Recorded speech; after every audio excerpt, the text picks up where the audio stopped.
Brother Amin, why do we perform wudu? Why don't we just wash our hands? Great question. A question is the key to the lock of knowledge. Here's the thing. Allah subhanahu wa ta'ala, our creator, doesn't just see our body. Allah subhanahu wa ta'ala also sees our soul. What's on the inside?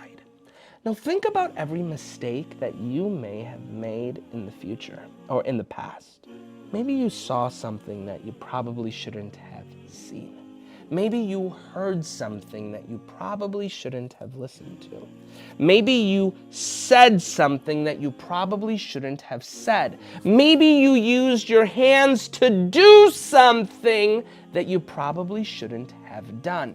Our holy prophet Muhammad, peace and blessings be on him, tells us that when we perform wudu and we wash our face during wudu, Allah subhanahu wa ta'ala removes every sin, every mistake we've made with our eyes, with every drop of water.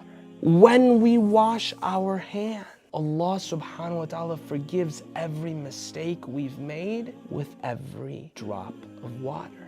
When we clean our feet in wudu, Allah forgives us for every mistake we've made with our feet with every drop of water.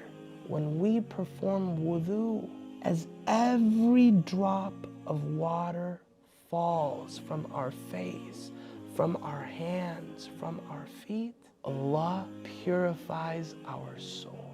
So why do we perform wudu and not just wash our hands? Wudu purifies our body and our soul.